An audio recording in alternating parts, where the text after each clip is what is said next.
From New York, Late Night Show with Spike Siddiqui.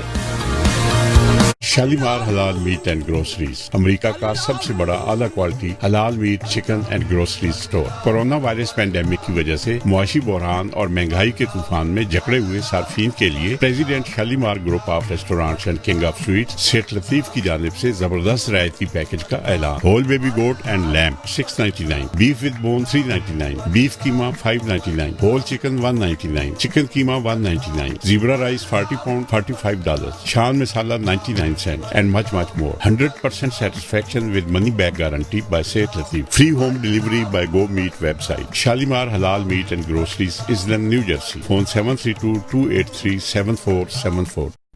السلام علیکم خواتین و حضرات، چائنا اور بھارت کے درمیان میں ہونے والی یہ جو بڑی جھڑپ ہوئی ہے، اس پہ ساری دنیا کے اخبارات اور میڈیا جو ہے وہ لکھ رہے ہیں، اور بلکہ اب تو ہندوستان کا مذاق اڑانے لگے ہیں کہ لوگ کارٹون بنا رہے ہیں کہ ننکمپوپ آرمی، ویجیٹیرین آرمی، یہ کیا ہوا، حشر کیا ہوا ہے ہندوستان کا۔ سین یہ ہے کہ ہندوستان نے اپنے کمانڈوز بھیجے کہ جائیے اوپر گلوان وادی کے اوپر اور جا کے وہاں سے چائنیز آرمی کو پیچھے دھکیل دیجیے۔ اچھا، جب یہ نیچے سے اوپر جانے لگے تو اوپر موجود چائنیز جو تھے انہوں نے آنے والوں کا استقبال کیا اور ان کو پتھروں سے، لاٹھیوں سے اور مکوں، ان کے سینے پہ مکے مارے اور وہ ایک ایک کر کے گرتا رہا، حتیٰ کہ جو کرنل صاحب لیڈ کر رہے تھے ان کو پکڑ کے اتنی زور سے ان کے مکہ مارا کہ ان کا دیہانت ہو گیا، وہ چلے گئے۔ اچھا، اب صورتحال میں اب آپ کو بتاتا ہوں جو لوگ نہیں ڈسکس کر رہے ہیں، تاکہ لوگوں کو صحیح صورتحال تو پتہ چلے کہ یہ اتنا بڑا واقعہ کیوں ہو رہا ہے۔ یہ اس وجہ سے ہو رہا ہے، ایک چیز کو اپنے دماغ میں رکھیے، one belt one road China کا ایک بہت بڑا انیشیٹو ہے جو پوری دنیا میں اس کی تجارت کو جو ہے کئی گنا زیادہ بڑھا دے گا، اس کو سب بہت بڑا مالی فائدہ ہے۔ اچھا، وہ اس کا انسیپشن پوائنٹ ان پاکستان جس کو ہم سی پیک کہتے ہیں، اور یہ گلگت بلتستان سے گزرتی ہوئی اس کی روڈز اور اس کی جو ہے ریل روڈ اور ساری روڈز جو ہے وہاں سے گزریں گی۔ اچھا، اب ہندوستان کی بیک پہ کچھ بڑی قوتیں اور ہندوستان کی خواہش یہ ہے کہ ابھی سے ہم ان علاقوں کو جو ہے وہ ایسے کریں، یہاں پہ اپنی روڈز تعمیر کریں کہ ہم فیوچر میں چائنا کو کارنر کر سکیں۔ اچھا، ہندوستان نے کیا کیا کہ لداخ میں جو گولوان جو وادی ہے اس کا ایک مقام ہے دربوک، وہاں سے لے کے دوسرا مقام ہے دولت بیگ اولڈی، وہاں تک 255 کلومیٹر کی ایک بڑی سڑک بنا دی، جس سڑک پہ جہاز بھی لینڈ کر سکتے ہیں، اور اس کو اسی نیت سے بنایا گیا ہے کہ ان کیس آف وار یہ جگہ جو ہے وہ لانچنگ پیڈ ہو جائے گی، ہم اس کو استعمال کریں گے۔ اچھا دیکھیں، تبت اور لداخ یہ آج سے نہیں، شروع سے یہ اس کا حصہ ہے چین کا۔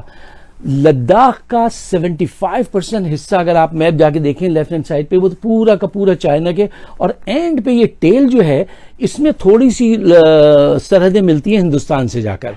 ہندوستان نے یہاں سے یہ واردات شروع کی اور اس کے اندر پہنچنے کی کوشش کی، انہوں نے آ کے پہلے انہیں سمجھایا، یہ نہیں سمجھے تو پھر جو ہے ان کے ساتھ انہوں نے پتھر بازی اور وہ شروع کی۔ اچھا، یہ پتھر بازی کا لوگ پوچھ رہے ہیں کہ بھئی یہ کیا سلسلہ ہے، کوئی جنگ ایسے ہوتی ہے لاٹھی اور پتھر سے؟ نہیں، 1962 میں اسی مقام پر چائنا اور بھارت کی جنگ ہوئی تھی۔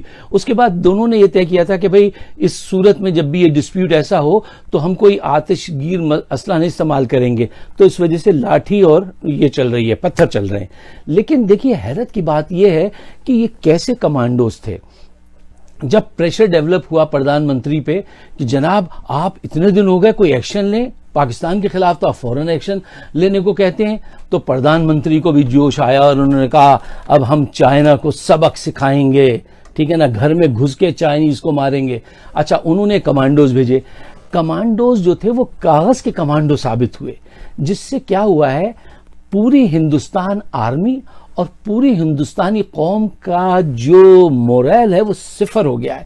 دیکھیے، جنگ میں اچھے ایمونیشن کے ساتھ مورل کا بہت، مورال کیسے آپ کو بہت اس کی اہمیت ہوتی ہے، جو بالکل صفر ہو گئی ہے۔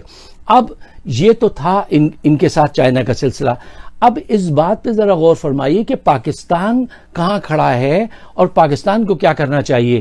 کچھ لوگ کہہ رہے ہیں کہ پاکستان کو اس موقع سے فائدہ اٹھا کر مقبوضہ کشمیر میں جو بیچارے قیدی انہوں نے بنا رکھے ہیں ان کو چھڑوا دے, جو میں نہیں سمجھتا کہ ایسا کرنا چاہیے یا پاکستان کرے گا. پاکستان ایسا نہیں کرے گا.